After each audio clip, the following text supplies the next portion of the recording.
लौ यति बेला त छोरी ज्वाइँ आएछन्। अब त म भित्र गएर बस्छु। होइन सासू कहाँ जानुहुन्छ भन्छु। ओ सासू, ओ सासू। बेला नको बेला किन आएलान्? खाना पनि खाइसके, पैसा पनि छैन, अब के गर्ने होला? नभल्ने अनि होइन तेरी मम्मी कहाँ गइन् भने आज। ओ सासू ढगाल्नुहोस् त भने। भाग्य भने आउनुहोस् भित्र बात गर्नु, मैले पानी ल्याउँछु। पानी त पिउन, तर बाहिर ल्याइदिनुहोस्, अहिले यस्तो गर्मी छ त्यही भएर।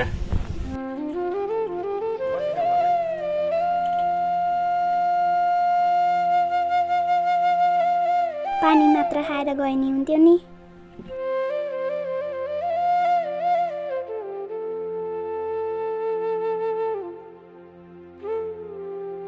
पानी भनेको त मुइजा ल्याइदिनु रहेछ गर। ओहो कति अमिलो हो भने यो झोलाभित्र लगाएर राखिदिनुहोस् त। ल ल हुन्छ नि, गएर राखिदिन्छु। के राखेर रहेछन् त? झोला त हलुङ्गो छ, देख्दाखेरि ठुलो देखिन्छ। के राखेर रहेछन् त?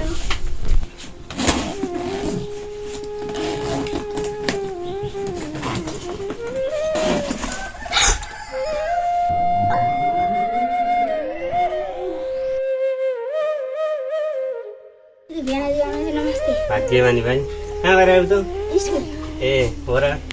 ए ल ल भित्र गएर जाऊ, अब कपडा सपडा फेर्न होला, हामी पनि अब भित्र आउँछौँ। हुन्छ मम्मी, म आएँ, म खेल्न जान्छु है।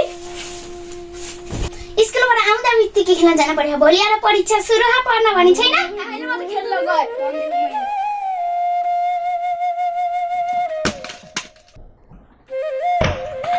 होइन के लाग्यो भने झोला फालिदिने, हेला गरेर हो कि क्या ज्वाइँ चेलालाई? कस्तो पारेन, माइत आउँदा नि केही लिएर आउनु पर्छ भनी छ नि। लासहरू नभएका केही नलाइकन आउनु। अब हामी पनि आउन्नौँ, जति बिति हेला गर्न तपाईँले आउँछ नि हामी आउन्नौँ।